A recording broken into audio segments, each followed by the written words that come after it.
ছোট্ট একটু বুদ্ধি আর টিপস যদি আমরা অ্যাপ্লাই করতে পারি তাহলে কিন্তু আমাদের কাজগুলো কঠিন বলে মনে হয় না সংসারের। এমনই কিছু ছোট ছোট টিপস আপনাদের সঙ্গে শেয়ার করব। আশা করছি যদি টিপসগুলি ভালো লাগে অবশ্যই আপনারাও আপনাদের প্রত্যেক দিনের লাইফে অ্যাপ্লাই করে দেখবেন। অনেক সময় নেল পালিশ পরতে গিয়ে দেখা যায় হঠাৎ করে নেল পালিশ পড়ে যায়, আর নেল পালিশ যেখানটায় পরে দেখবেন সেই জায়গাটা সঙ্গে সঙ্গে শুকিয়ে যায়, এমনকি একটা দাগ হয়ে যায়। নেল রিমুভারের দামটা অনেকটাই বেশি, তাই ঘষাঘষির প্রয়োজন নেই। সামান্য পরিমাণ একটু নুন দিয়ে দিন।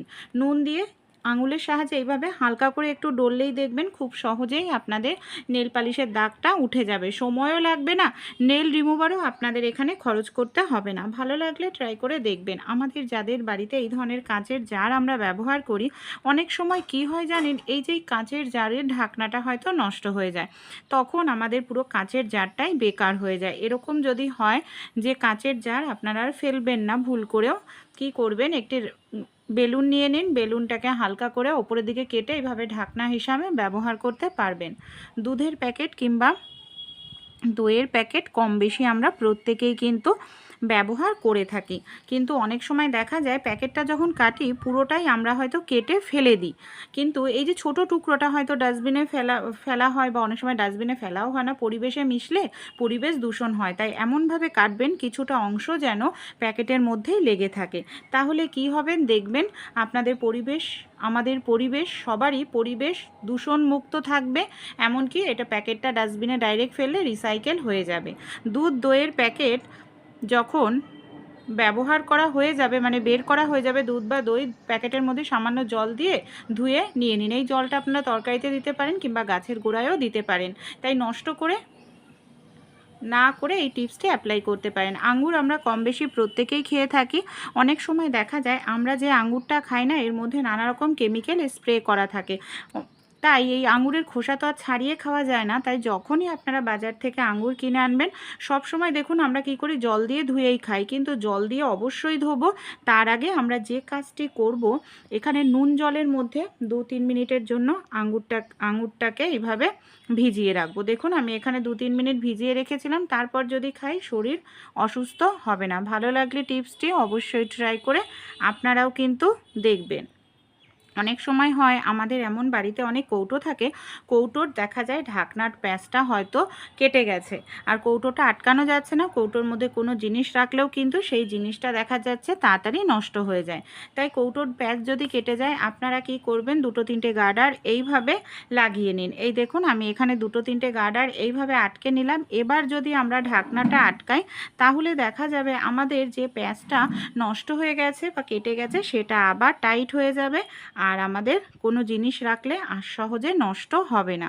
আমাদের বাড়িতে এই ধরনের অনেক পুরনো জামা কাপড় থাকে, পুরনো গেঞ্জি থাকে, যেটা আমরা কোনো কাজেই ব্যবহার করি না। এই ধরনের পুরনো গেঞ্জি একটি নিয়ে নিয়েছি। সবার প্রথমে গেঞ্জিটাকে আমি এইভাবেই দেখুন উল্টো করে নিলাম। উল্টো করে নেওয়ার পর আমরা কি করব, গেঞ্জির হাতার দিকটায় গুটিয়ে নিয়ে এইভাবে দেখুন আমি এখানে ভাঁজ করে নিচ্ছি, তারপর সোজা করে নিলাম। একটি গার্ডার দিয়ে ভালো করে আটকে নেওয়ার পর আমি এইভাবে সোজা করে নিয়েছি। এবার আমাদের বাড়িতে যে পুরনো জামা কাপড়গুলো থাকে সেই পুরনো জামা কাপড়গুলো কি করব, গেঞ্জির মধ্যে ঢুকিয়ে দেব। গেঞ্জির যে নিচের দিকটা আছে সেই নিচের দিকটায় এখানে আমি শাড়িতে যেরকম প্লেট দেওয়া হয় সেরকমভাবে প্লেট করে নেব। তারপর এখানে আমি একটি নিয়ে নিচ্ছি গার্ডার দিয়ে আমাদের এটাকে খুব ভালো করে এইভাবে আটকে নিতে হবে। তাহলেই দেখবেন সুন্দর একটি কুশন তৈরি হয়ে যাবে, যেটা আমরা সোফাতে কিংবা আমাদের বিছানায় রাখতে পারি। ভালো লাগলে টিপসটি অবশ্যই ট্রাই করবেন। দেখুন পুরনো জিনিসটাও ব্যবহার হয়ে যাচ্ছে আর আমাদের ঘরও কিন্তু গোছানো থাকবে। পেঁয়াজ আমরা রান্নাতে কম বেশি প্রত্যেকেই ব্যবহার করি। অনেক সময় কি হয়, বড়রা কেউ থাকে না, ছোট বাচ্চারা থাকে, ছুরি বটি কাঁচি দিয়ে পেঁয়াজ কাটতে গিয়ে হাত কেটে যায়। তাই ছুরি বটি কাঁচি কিচ্ছু ব্যবহার করতে হবে না, খুব সহজেই পেঁয়াজটা কেটে নিতে পারবো একটি গ্লাসের সাহায্যে। আপনারাও বাচ্চাদেরকে এই ছোট্ট টিপসটি শেখাতে পারেন। শুধু একটি যদি গ্লাস থাকে, গ্লাসের সাহায্যেই কিন্তু খুব সুন্দরভাবে পেঁয়াজ কেটে নেওয়া যায়। কিংবা আমাদের বাড়িতে যে এই ধরনের বড় গ্রেটার থাকে, বড় গ্রেটারের যে জায়গাটা বড় কিছু গ্রেট করা, সেই জায়গাটায় যদি পেঁয়াজটাকে এইভাবে ঘষে নেওয়া যায় তাহলেও কিন্তু দেখবেন আপনাদের পেঁয়াজটা এরকম ছোট ছোট পিস পিস হবে, একেবারে কিন্তু গ্রেট হবে না। ছোট গ্রেটার দিয়ে করলে কিন্তু এটা পেস্টের মতো হয়ে যাবে। তাই অবশ্যই বড় গ্রেটারটা নিয়ে এইভাবে ঘষলেই দেখবেন পেঁয়াজটা ছোট ছোট পিস হয়ে গেছে। আর পেঁয়াজ কাটার জন্য কোনো রকম এখানে কিন্তু বটি কিংবা এখানে আমি ছুরির ব্যবহার করলাম না। আইডিয়াটা একটু ভালো লাগলে ট্রাই করে দেখবেন। আমাদের বাড়িতে যে গ্যাসের সিলিন্ডার থাকে, গ্যাস শেষ হয়ে গেলে আমরা নতুন গ্যাসের সিলিন্ডার লাগাই। অনেক সময় কি হয়, গ্যাসের সিলিন্ডারের ক্যাপটা খুলতে গিয়ে অনেকটা শক্তি প্রেশারের প্রয়োজন হয়। বাড়িতে বয়স্করা মারা থাকলে তাদের জন্য এই কাজটি কঠিন হয়ে পড়ে।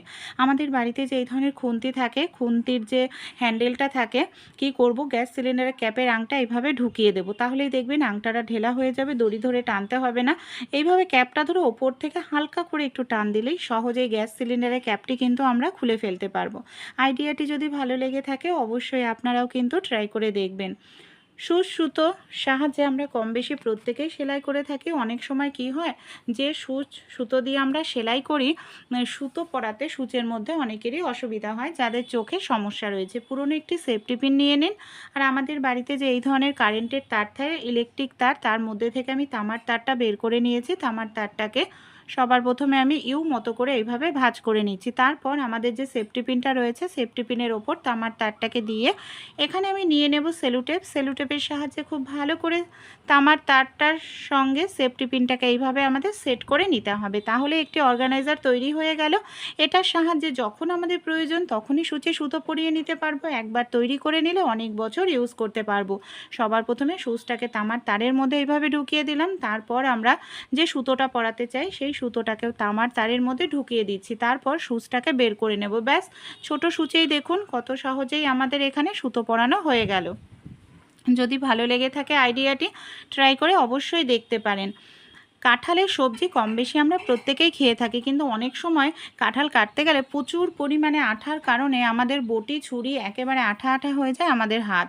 তাই ছোট্ট এই কাজটি করবেন। সবার প্রথমেই তো একটু তেল ভালো করে বটিতে বা ছুরিতে লাগিয়ে নেবেন। তারপর যে টিপসটি আমাদের অ্যাপ্লাই করতে হবে, যে আঠাটা মানে বের হবে একবারেই পুরোটা, বোটার অংশটা এইভাবে কেটে কোনো পেপার না হয় পলিথিনের ওপরে রেখে দিন 1-2 মিনিট। এই যে বোটার থেকে ভেতরের যে আঠাটা আছে পুরোটাই দেখবেন বের হয়ে যাবে।